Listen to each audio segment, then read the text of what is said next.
Alright. Welcome back. Oh.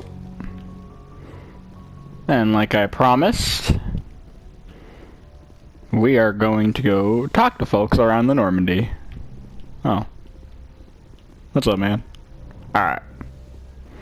I'm gonna look at this. Alright, here we go. If anyone has to take over for Captain Anderson, I'm glad it's you. I'm not sure about having non-humans on our ship, though. We're all on the same team here, Presley. With all due respect, sir, that's what they said about Nihilus. Look how that turned out.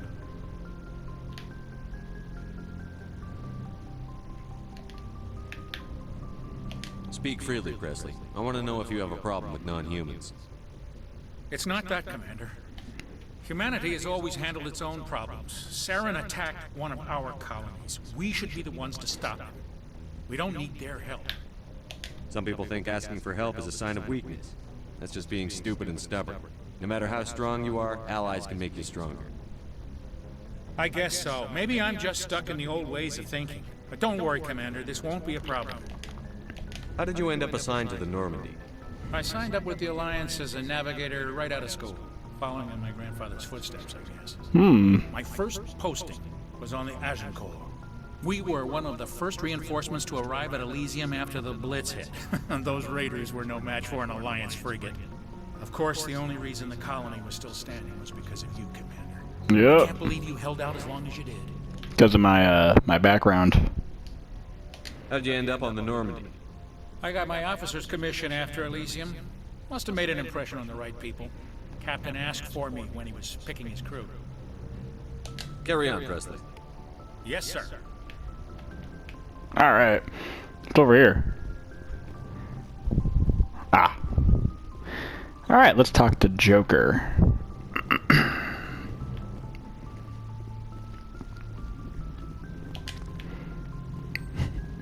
Gotta touch those to get the extra experience.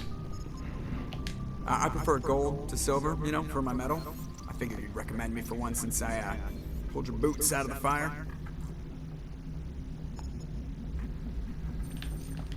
If we present you with a medal, you'll end up sitting on stage listening to politicians make speeches for a couple of hours. Fun.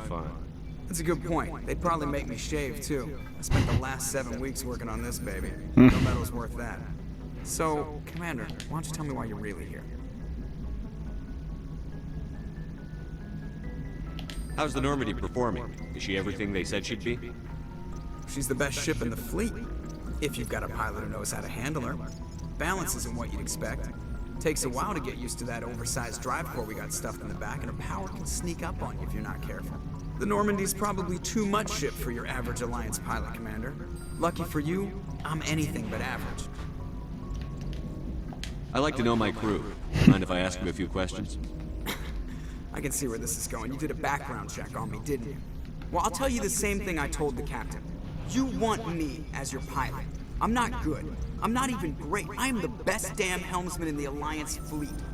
Top of my class in flight school, I earned that. All those commendations in my file, I earned every single one. Those weren't given to me as charity for my disease.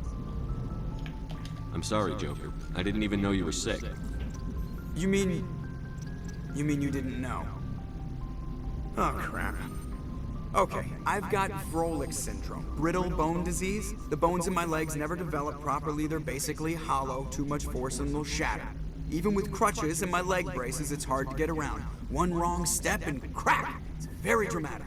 But I've learned to manage my condition, Commander. Put the Normandy in my hands and I'll make her dance for you. Just don't ask me to get up and dance unless, you know, you like the sound of snapping shin bone. That'd be your nickname. Why does everyone call you Joker? It's a lot shorter than saying Alliance Flight Lieutenant Jeff Moreau. Plus, I love to make little children laugh. I was just thinking how much you remind me of Santa Claus. Look, I didn't pick the name. One of the instructors in flight school used to bug me about never smiling. She started calling me Joker, and it stuck. Why didn't you ever smile? Hey, I worked my ass off in flight school, Commander. The world's not gonna hand you anything if you go around grinning like an idiot. By the end of the year, I was the best pilot in the academy, even better than the instructors, and everybody knew it. They'd all got their asses kicked by the sickly kid with the creaky little legs. One guess who was smiling at graduation? I need to know more about this Vrolik syndrome if I'm putting my ship in your hands.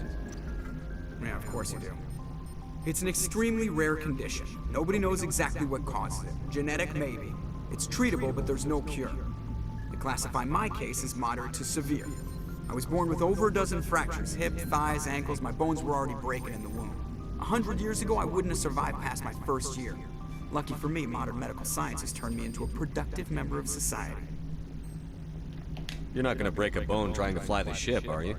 I don't fly with my feet, Commander, so I'm fine as long as I'm in this chair. I gotta be real careful when I get up to take a piss, though. I can do my job as well as anyone on the ship. Better, actually. So don't worry about it. I have to go. Alright, see ya. Yep, see ya.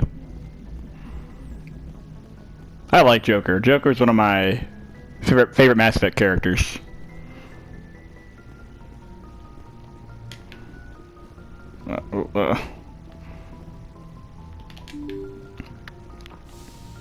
Alright.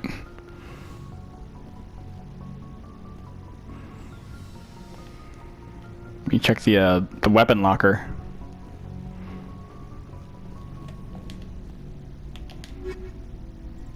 Nice.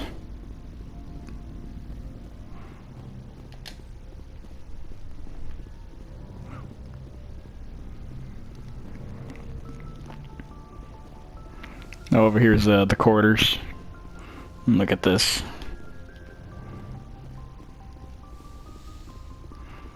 Alright, who am I talking to next? Caden or Liara?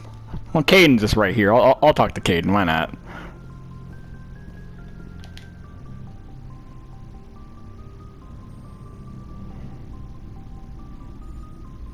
Anything you need, Commander?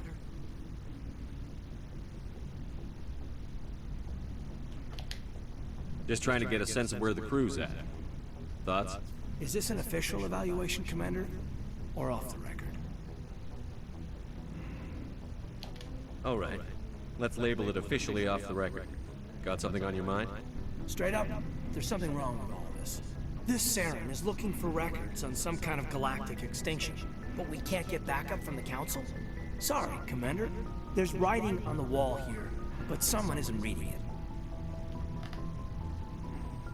The Council doesn't want to believe anything's wrong. I'd call it human nature, but... I hear you. It just seems like a group that's been around as long as the Council should see this coming. Sorry if I got too informal. Protocol wasn't a big focus back in Bot. Tell me about it.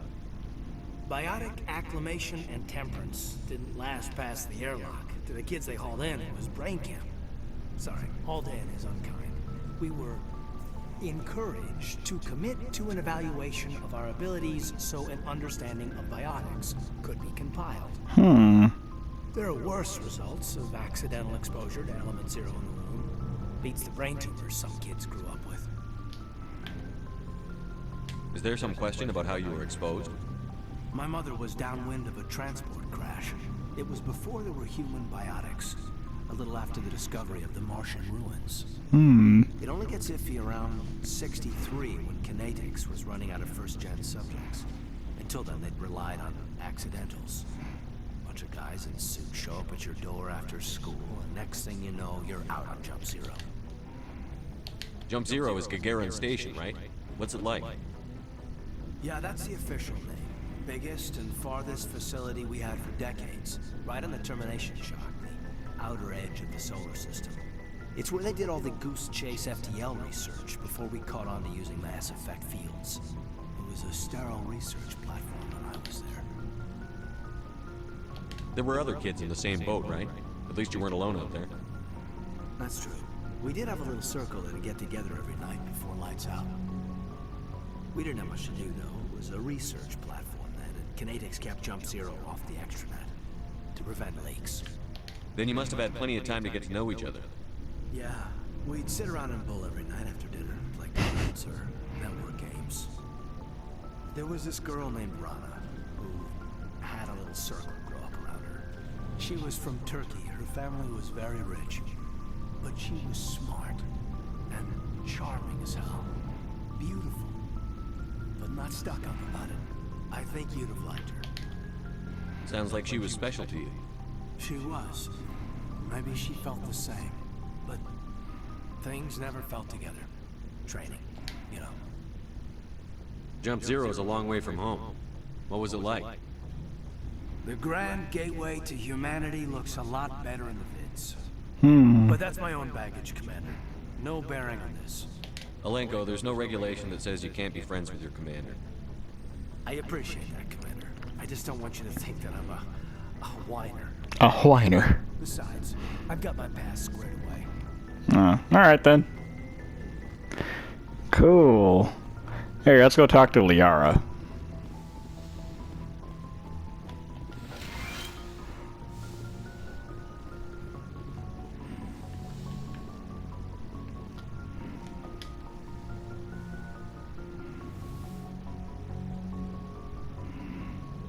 Commander, are you coming to check up on me?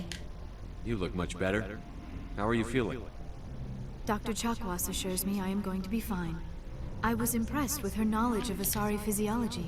You're in good hands. Dr. Chakwas knows what she's doing.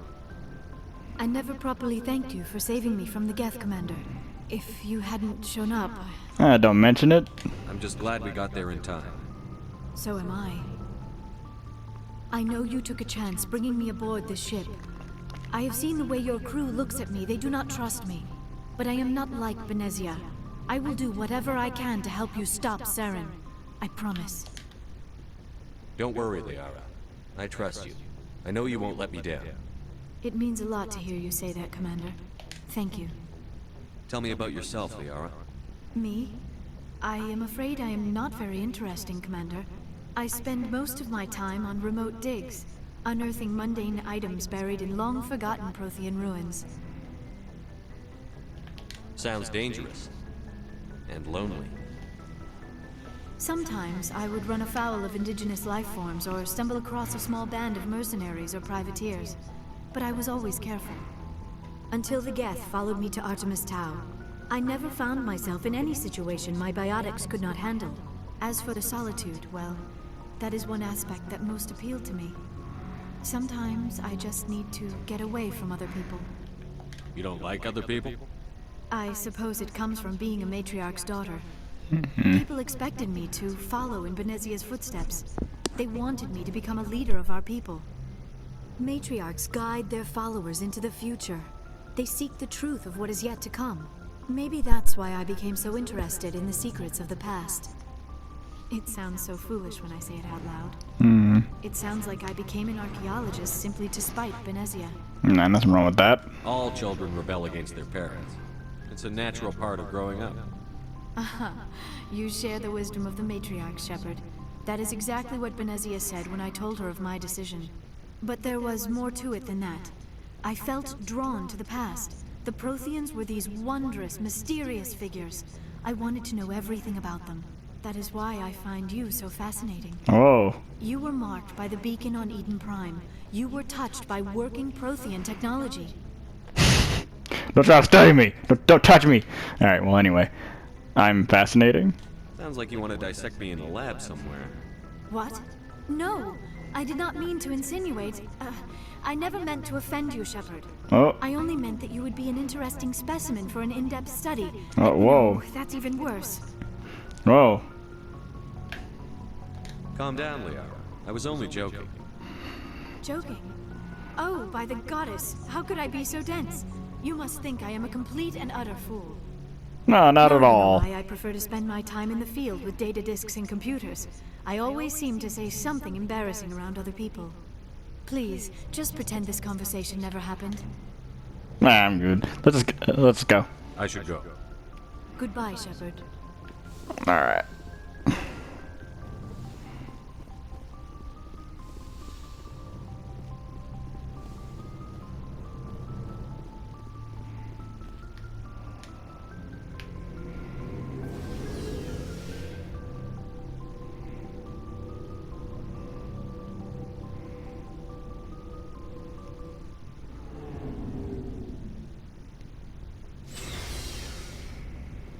Alright. Oh. Well, nice. Let's see. I'll put up sniper rifles. I'll put up a fitness. I'll put electronics. I want to unlock damping and advanced overload, so yeah, here you go. Alright. Hey, Commander. Looking for some extra supplies before you head out? What have you got? Whatever you want. Armor, weapons, mods. It's not standard Alliance issue, but that's not necessarily a bad thing. Well, as long as you don't mind paying for it. Why should I pay you for my weapons and armor? My stuff doesn't come from the Alliance. I have to purchase it myself, and it's not cheap. Hell, the licenses alone have set me back more than I'd like.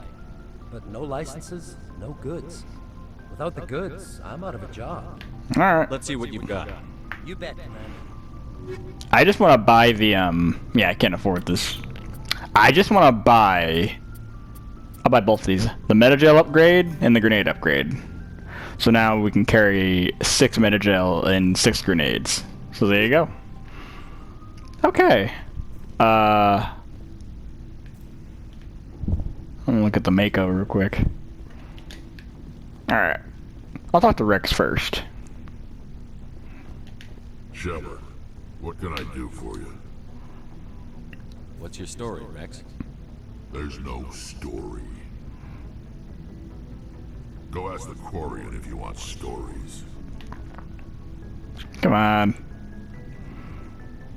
You Krogan lived for centuries. Don't tell me you haven't had a few interesting adventures.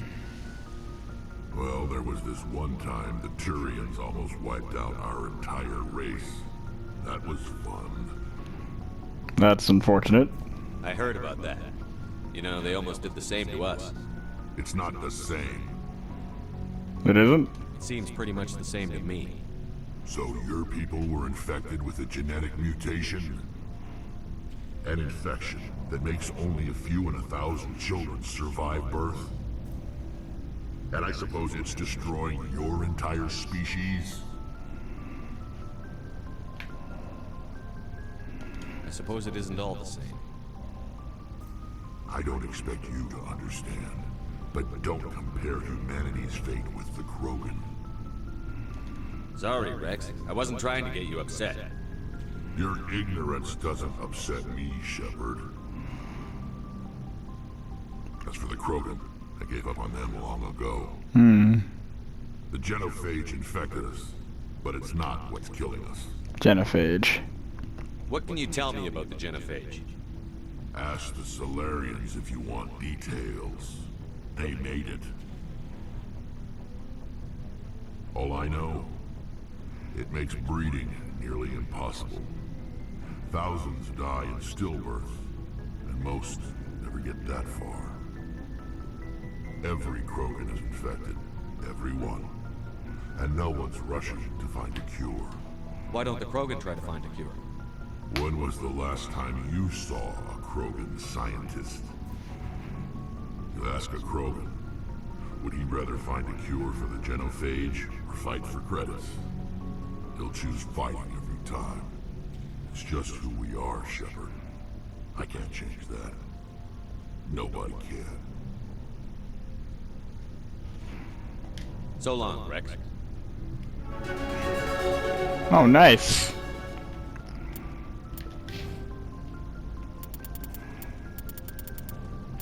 I'll put my charm up. And unlock damping. Alright. Commander, nice work out there. I knew working with the Spectre would be better than life at CSEC. Have you worked with a Spectre before? Well, no, but I know what they're like. Spectres make their own rules. You're free to handle things your way. At CSEC, you're buried by rules. The damn bureaucrats are always on your back. Yeah, honestly, that's true. Being a Spectre does have its advantages. Exactly my point. If I'm trying to take down a suspect, it shouldn't matter how I do it, as long as I do it. But CSEC wants it done their way. Protocol and procedure come first. That's why I left. So you just quit because you didn't like the way they do things? There's more to it than that. It didn't start out bad. but as I rose in ranks, I got saddled with more and more red tape. C-Sec's handling of Saren was typical.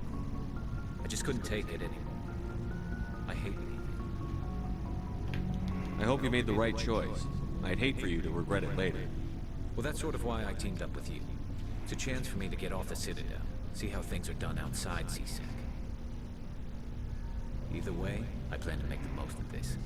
And without C-Sec headquarters looking over my shoulder, well, maybe I can get the job done my way for a change.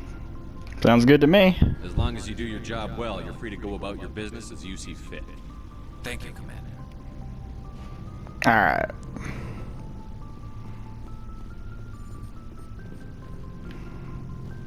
Alright, we'll talk to Tally next.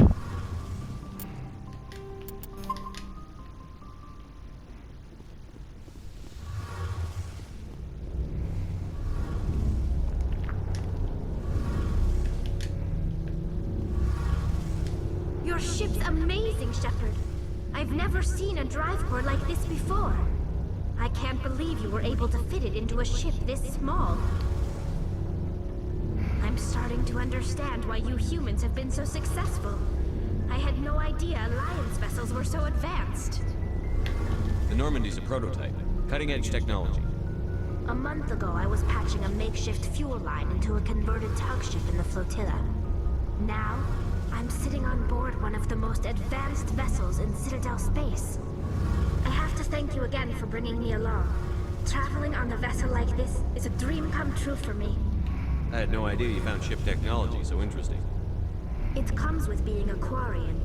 The migrant fleet is the key to the survival of my people. Ships are our most valuable resource. But we don't have anything like this. We make do with cast-offs and second-hand equipment. We just try to keep them running for as long as we can. Some of the fleet's larger vessels date all the way back to our original flight from Geth. I can't believe your fleet's still using ships that are 3 centuries old. They're constantly being repaired, modified, and refitted. They aren't pretty, but they work. Mostly. We've tried to make ourselves as independent as possible on the flotilla. Grow our own food, mine, and process our own fuel. But some things we just can't make on our own. A patch to maintain the hull integrity requires raw materials we just don't have. That's why our pilgrimages are so important. Alright. I'll ask about Quarians. Tell me about your people. Our lives aren't easy. Resources are scarce, and we are constantly on the move. Everything we do must in some way contribute to the continuation of the migrant fleet. There are 17 million Quarians in the flotilla. She said million. And each of us relies on the others for survival. The bonds among my people are strong.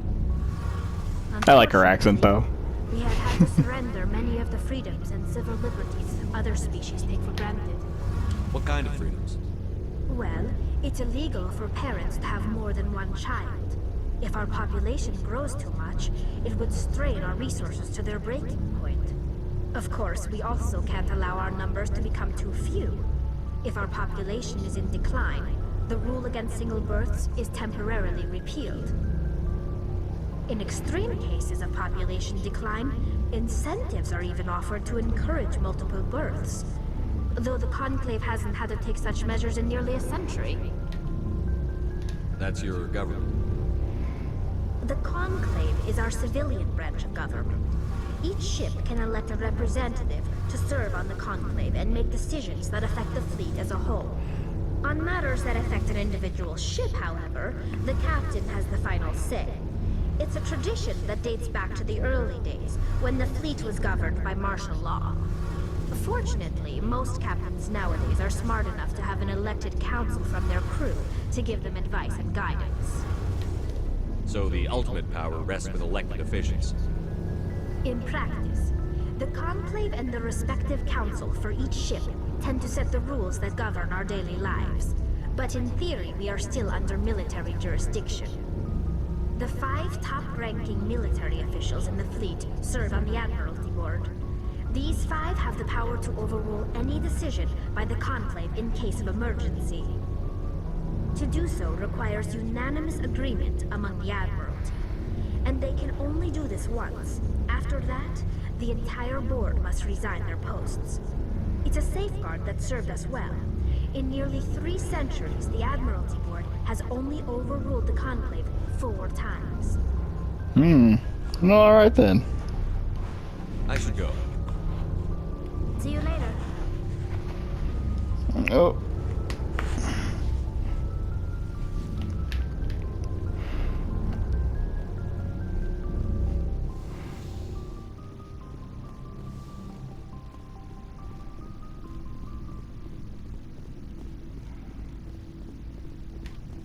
Commander, you have a minute to talk?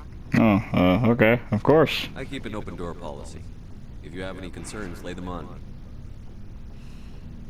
All right. I know things are different aboard the Normandy, but I'm concerned about the aliens, Vicarian and Rex. With all due respect, Commander, should they have full access to the ship? They may not serve the Alliance, Chief, but they're allies. At least as far as Saren goes. This is the most advanced ship in the Alliance Navy. I don't think we should give them free rein to poke around the vital systems. Engines, sensors, weapons. You don't trust the Alliance's allies? I'm not sure I'd call the Council races allies. We, humanity, have to learn to rely on ourselves. Standing up for ourselves doesn't mean standing alone. I don't think we should turn down allies. I just think we shouldn't bet everything on them staying allies. As noble as the Council members seem now, if their backs are against the wall, they'll abandon us.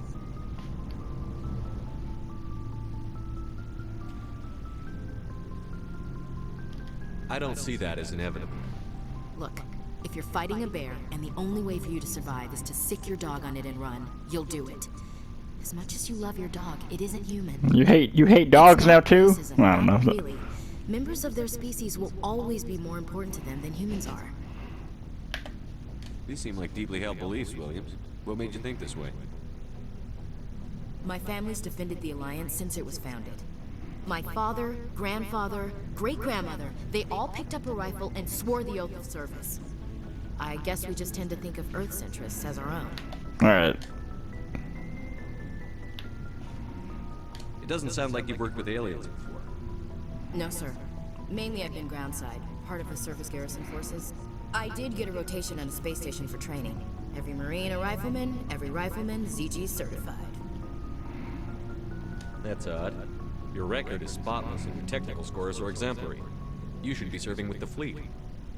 Anyway, that's why I haven't served with many aliens, Commander. I never knew my family. Grew up an orphan on Earth. Anybody in your family I'd have heard of? Couldn't say, Commander. So why are you out here? Just trying to get away from Earth? No. The future of humanity is out here. There's so much we haven't seen yet. Yeah. I still remember my first field exercise on Titan. When we hit mud, the reality hit me. I'm the first person who ever stood here. Then my drill instructor kicked me in the ass. I went face first into the muck. He spent the next 5 minutes chewing me out for gold breaking. Don't tell me you had Gunny Ellison. He's the only one I know who uses that word to describe shirking duty. Oh, Lord. You went to the Makapog boot camp, too? Yeah. Gunny Ellison's still reaming out recruits down there. Kicking ass and using words like inveigle and pusillanimous. Alright. Alright. I can see where your concerns are coming from, Williams. But this is a multilateral mission. You're going to have to work with aliens, like it or not. It won't be a problem, Commander. You say jump, I say how high. You tell me to kiss a Turian, I'll ask which cheek. Yeah,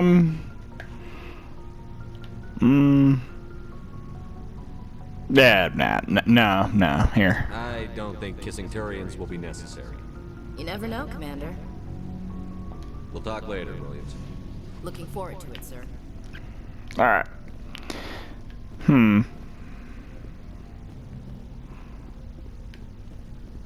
Alright. Okay, you have Liara anything? Sure, I'll put her in that. And I'll give her a new pistol.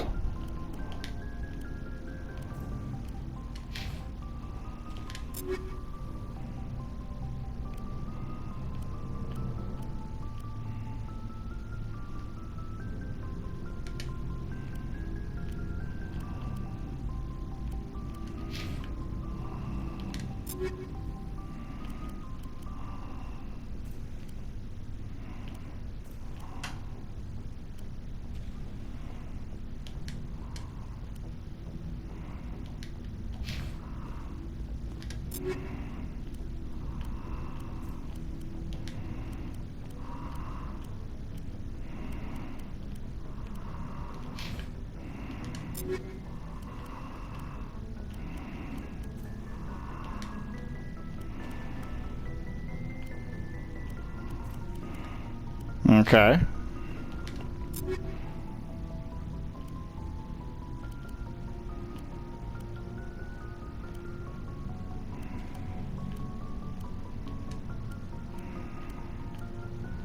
Mm-hmm. Okay.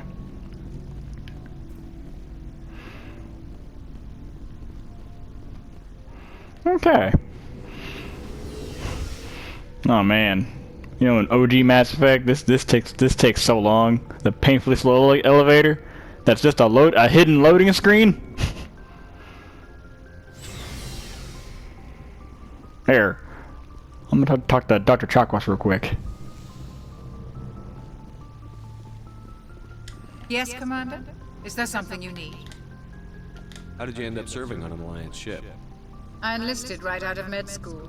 Wait. I wanted to travel the stars. Didn't I ask this already to her? Piercing eyes and I think I did. But humanity needs the Alliance if we want to keep expanding through the Traverse. Ever think you made the wrong Sometimes I think about opening a private practice back. Yeah, I think I did. There's something special about working on How well do you Solo. know the Lieutenant? I'd never worked with him before this mission. But he has an impressive service record. Over a dozen special commendations. Tends to keep to himself, though. Maybe because of the headaches. It's not easy being an L2. What does that have to do with it? Well, most biotics now use the L3 implants. Lieutenant Alenko was wired with the old L2 configuration. Sometimes there are complications. What kind of complications? Severe mental disabilities, insanity, crippling physical pain. There's a long list of horrific side effects. Caden's lucky.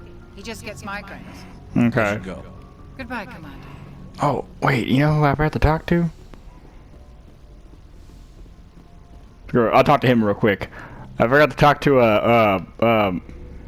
Engineer Adams. I forgot to talk to him. And it probably doesn't make any sense in context when I talk to Tally. I don't know what I'm saying. Anyway. Hey, Adams, what's up, man? Hey, Commander, you know that Quarian Tally? She's been spending all her time down here asking me about our engines. Oh. I'll tell her to leave you alone. What? No, she's amazing. I wish my guys were half as smart as she is. Give her a month on board and she'll know more about our engines than I do. She's got a real knack for technology, that one. I can see why you wanted her to come along. I figured she'd be a real asset to the team. You got an eye for talent, Commander, but I'm guessing that's not why you came down here. Where else have you served, Adams? If you name a class of Alliance ship, I've probably served on it. Everything from dreadnoughts and carriers right down to frigates like the Normandy. My last assignment was on the Tokyo, only a cruiser, but she was a good ship. Couldn't hold a candle to the Normandy, though.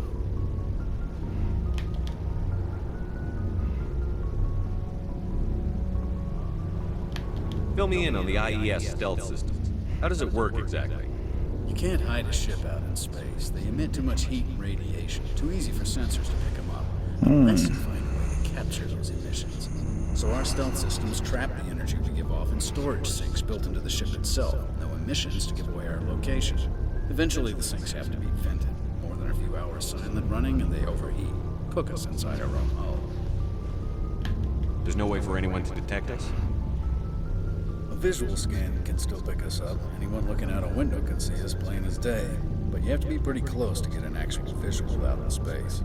Most vessels rely on scanners. As long as the stealth systems are engaged, they can't see us. Not unless we accelerate to FTL speeds. Why doesn't it work with faster than light travel?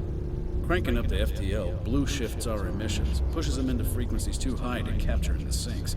As soon as we make the jump, it's like setting off a flare. Sensors can pick up our location whenever we enter or exit FTL flight, but for short-range missions, our stealth systems are amazing, and we've got the only one. Huh. Carry on, Adams. Aye, aye. What was going on about how special the Normandy is? Alright.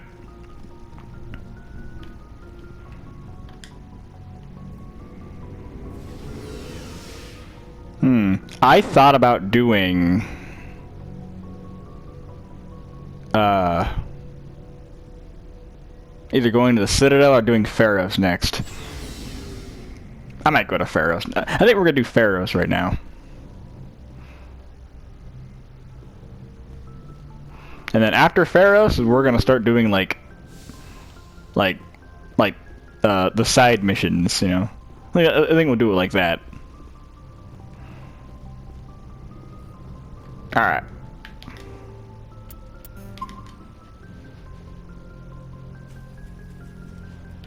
What the hell is that? Someone pulling out a gun?